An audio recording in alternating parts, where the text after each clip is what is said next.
Eto mga boss, Cuadro Alas Casimero pinapatigas na ang panga. Pinaghahandaan ang laban ngayong April. Hanggang ngayon hindi pa nilalabas kung sino ang kalaban ni Casimero. Siguro malakas itong kalaban ni Casimero, may knockout power. Dahil pinapatigas na niya ng husto ang kanyang panga para hindi matulog sa laban. Malapit na ang April mga boss, pero napapansin ng mga Pinoy fans, malaki pa rin daw ang tiyan ni Casimero. Lalo na kung 122 pounds ang laban niya ngayong April. Kailangan ni Casimero bumaba pa ng timbang para makuha ang limit.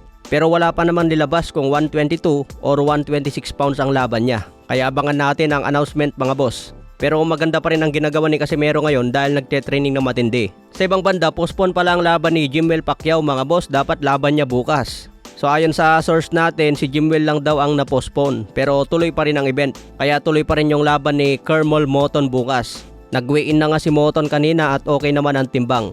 Kaya abang na lang natin ang bakbakan bukas. Sayang nga lang wala si Jimwell. Samantala ayon sa report ng Daily Tribune, mukhang may malaking pagbabago sa kampo ni Manny Pacquiao para paghandaan si Floyd Mayweather.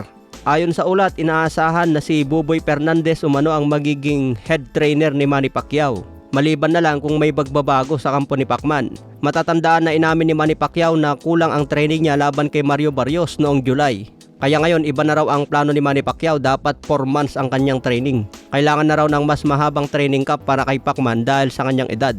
Sinabi rin sa report na posible rin lumipat ng training camp si Pacman sa Brick House Boxing Club sa North Hollywood.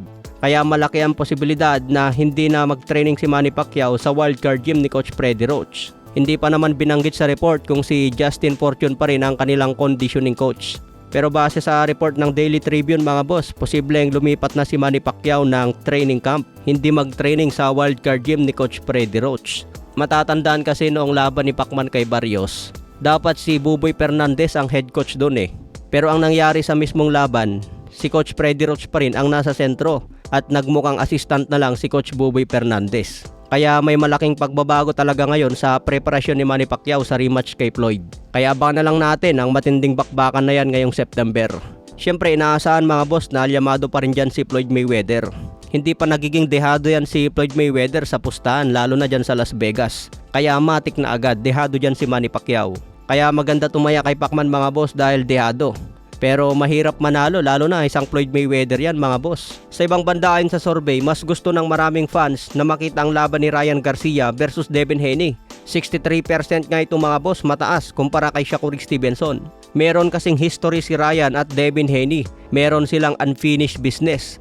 Matatandaan na natalo dapat si Devin Haney kay Ryan Garcia. Pero dahil nagpositive ang resulta ng drug test ni Ryan matapos ang laban, binawi ang panalo niya at ginawang no contest. Kaya maraming fans ang gustong makita ang rematch ng dalawang ito. Kung mauulit ba ni Ryan Garcia na pabagsakin si Devin Haney.